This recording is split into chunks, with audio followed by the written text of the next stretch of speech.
Hi, welcome back to my channel. I'm Nabila, and today I am trying something new and I'm not really sure how this is gonna go, but we're gonna try it together. So in my last video about sewable gifts based on skill level, I mentioned that I was thinking about making some hot pads with the leftover Insulbright that I had from the bag that I made for my wedding. That's a whole long story, so you can check that video if you want more of an explanation. But yeah, I really want to work towards using up the fabric that I already have, and it's really tough with something like Insulbright, which is so specific. So I thought that making a hot pad would be a great idea.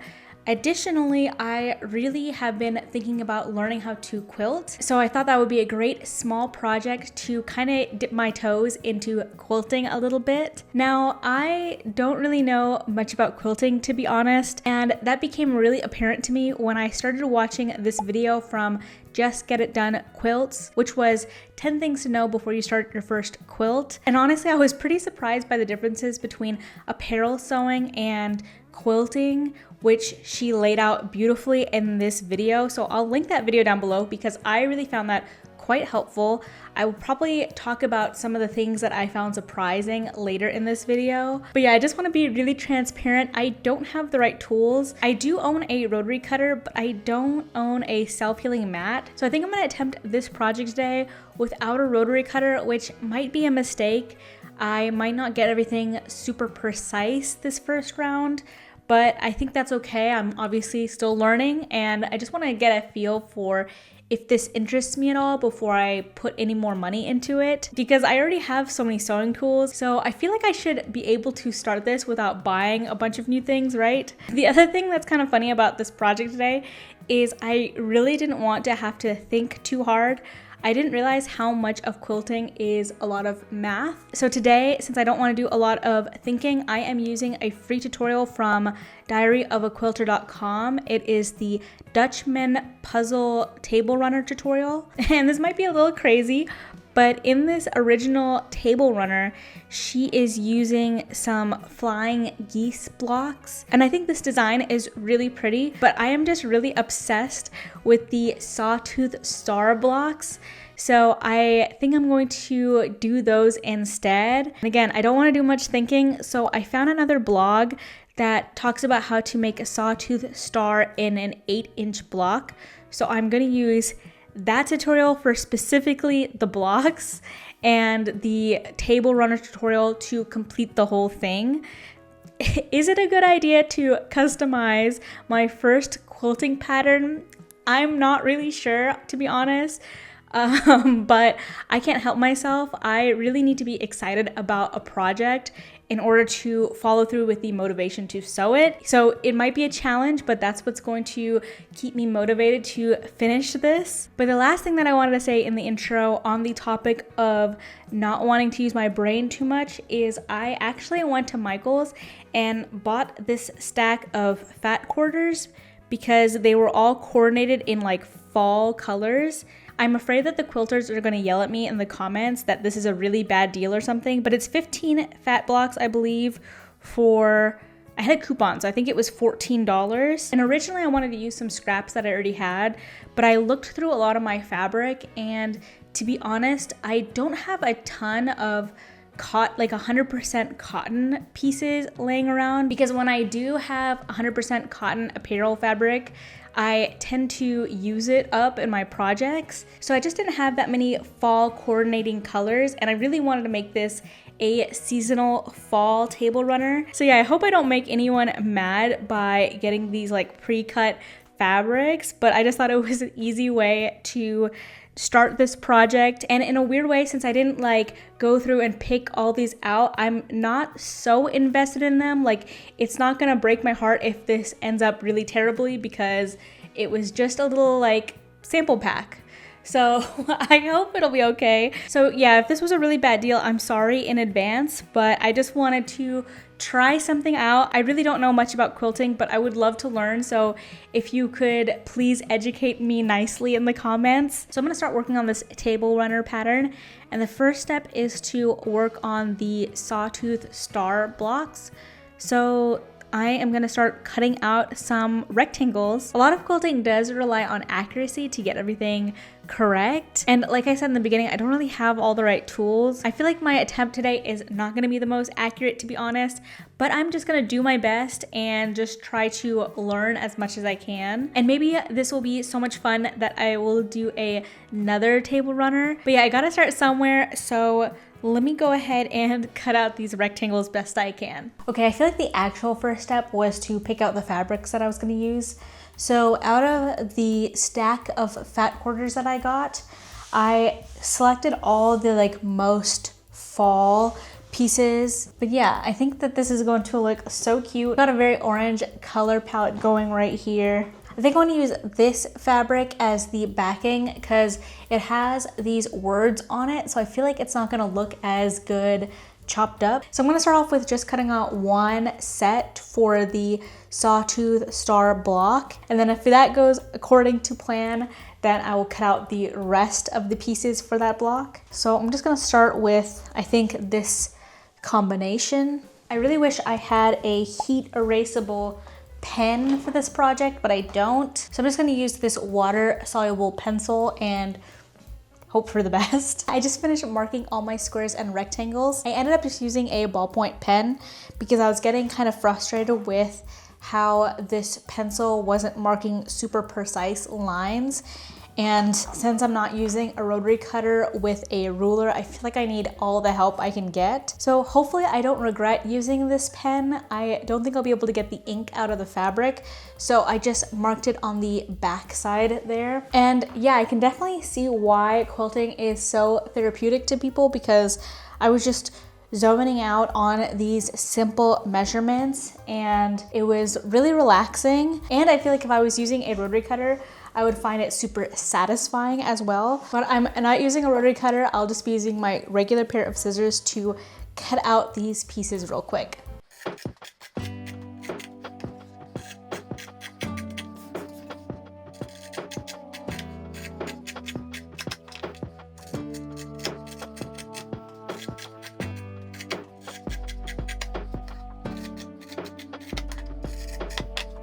I started sewing the flying geese blocks just like the blog post suggested, although if I had to do this again, I would probably use a low waist tutorial since cutting the seam allowance down meant that I was left with some pretty small triangle scraps. I was kind of surprised to learn that you don't backstitch when you quilt, but it made sense when I learned that you are supposed to sew at a smaller stitch length when quilting. I'm also really glad that I learned from this video that the seam allowance for quilting is 1/4, because some of the tutorials I was using didn't specify the seam allowance, since I guess that's something most quilters already know. Something I find fun in sewing for some reason is watching all your cut pattern pieces slowly get joined into one finished object, and that's the name of the game when you're quilting too. So it was really enjoyable to me to see the small squares and rectangles get turned into larger pieces of patchwork. Okay, I've been working for a little bit. This is actually day 2. I put on the same clothes for continuity, but I feel like my hair is gonna give it away. I obviously slept on it, but yesterday I kind of got caught in like a freeze state just because this does feel a little bit outside of my comfort zone. I hadn't really realized until I had watched the video about 10 things you should know before you start quilting that quilting is such a game of precision, and especially since I don't have the right tools, I kind of feel like it's a little bit intimidating, but that's just a mental block that I was having yesterday. But the amount of pride that I feel seeing this finished Sawtooth star is crazy. I am just so excited. It looks so nice. So since I finished this and it looks really nice, I wanted to go ahead and cut the pieces for 3 more Sawtooth stars. So I have all of that laid out as best I can. Oh, I'm dropping things. There's 1, there's 2, and there's 3. So yeah, I only have about, I think, 2-ish hours to work today. So I'm gonna try to see how much I can do. But so far, I am really enjoying this. Since quilting is so precise and I am kind of a detail-oriented person, I am finding it very enjoyable to get into, and it's kind of inspiring me to actually invest in the correct tools so that I can get even more precise cuts and more precise blocks, because I can obviously tell that this edge is a little bit wonky, but I was able to line up everything like okay. It's not perfect, but it's not terrible either. But yeah, every time I look at this, I get so much dopamine. So I am really excited to make 3 more and then finish up this little project and see how it looks.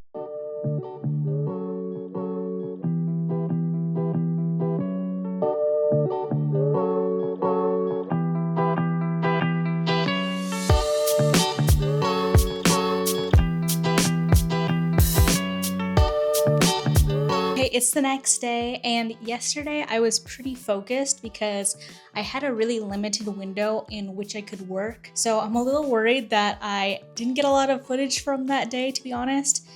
But I am so pleased with how my Sawtooth stars came out. And I can tell that I am getting a little bit better at it as I am going along. So that's kind of exciting to already see how my skills are leveling up slightly from the beginning. I think I said this in the last talking clip, but this is making me so interested in getting the proper tools because I can just see how satisfying it would be to have everything like perfectly cut out with a rotary cutter. And I even really want a wooden like tailor's clapper because that would help me get the seams like even more precise and crisp. But yeah, I'm really enjoying this process. And one difference that I'm noticing between quilting and regular apparel sewing is when I am sewing something that I'm going to wear, I am really thinking a lot about laying out the pattern correctly and doing all that. And then once I'm in the action of just cutting and sewing, I can kind of zone out a little bit. But with quilting, since everything is very simple numbers, and even though you should focus on being really precise, obviously, I can kind of let my mind take a break a little bit more than with apparel sewing. So yeah, I feel like this is a really awesome hobby to get into when you are trying to be more like mindful and just kind of unplug a little bit. And that realization actually does not surprise me because it's not my apparel sewing that made me interested in getting into quilting. It's actually because I started knitting that I was thinking about other fiber arts crafts that I can get into. So yeah, I feel like those things just go hand in hand, and I really would like to make a full-size quilt someday. I am kind of hoping to finish up this project today, so I'm going to lock in, but I'm gonna try to do a little bit of better job of filming that process. So the last step is that I'm going to cut 3 9x9 squares, and then I'm going to cut those on the bias so they become triangles, and then I'm going to use those to finish off this runner, and then we'll finally get that insole bright back out and attach it as the batting and add the binding. So I'm excited to see it all complete. Sometimes binding takes me a while because I am like really focused on getting it like nicely pressed. So I actually don't know if it's realistic to say that I'll finish today, but I'm gonna do my best. So yeah, the first step is just cutting out these squares. One more thing that I'm noticing, and that's getting me really excited to buy the correct tools, is that I am spending a lot of time measuring and marking things. Whereas if I had a rotary cutter and the correct type of ruler, I could just cut out the pieces as I am measuring them. And so that would obviously save me the step of marking. But yeah, maybe one day when I fully commit to this hobby.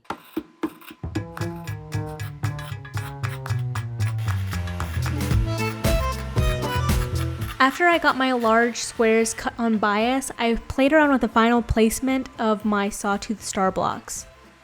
Then I attached the triangle pieces to my blocks, starting first with one side and then working my way to the other side.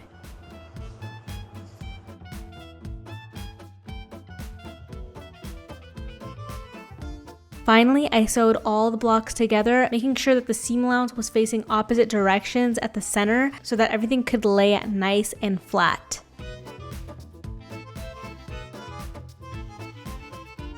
With the whole top section finished, it was time to work on the bottom, but I realized that none of my fat quarters were long enough on their own to cover the bottom in one piece of fabric. So I decided to cut 2 different fabrics into 9-inch squares so that I could create a similar quilted design to the top. I purposefully made the bottom piece just a tiny bit bigger than the top so that I could trim off the excess at the end. Finally, it was time to get out the Insole Bright, and I cut a layer roughly the size of the runner.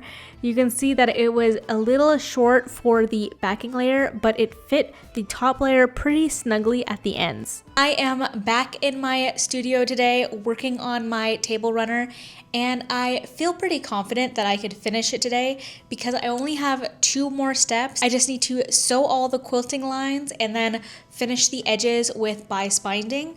So I am going to do the quilting lines first, and I just went ahead and marked my lines with this water-soluble pencil. And honestly, it's not the best because the lines don't show up that clearly on all the different print colors, but I'm just using what I already have. I do think a better tool for this would be a heat erasable pen. Honestly, I just need to grab one next time I'm at the store, but I am, again, just using what I already have, so hopefully I will do okay. Also, when you're sewing quilting lines, I know it's better to have a walking foot, but actually my machine has, I don't know what it's called, but it has a little like black lever on the bottom that is like a built-in walking foot type of thing on the machine. So I'm gonna use that today and hopefully it works well for me. But yeah, I know another tool that is good for quilting lines is those kind of like metal bars that go outwards to help you like see where you are supposed to be sewing and keep your lines parallel.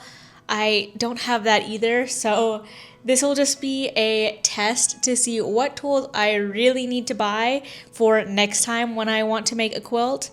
But yeah, I am just going to try my best, and if it's not perfect, I will try not to stress over it, but we all know that I'm a recovering perfectionist. But yeah, let me go ahead and get into quilting this table runner. I don't know why I found it so fun to sew the quilting lines.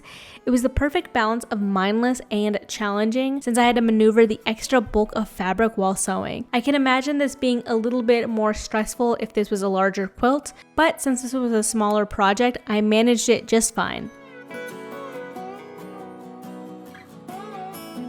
Then I trimmed up the excess and sewed on the bias tape.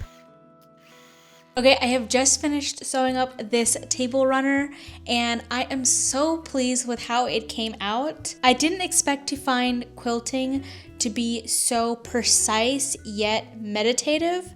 That was a shock to me, and I think this is a perfect project to kind of try your hand at quilting without it being too committal. I'm also pleased to say that I only have like this big piece of Insole Bright left and these smaller scraps.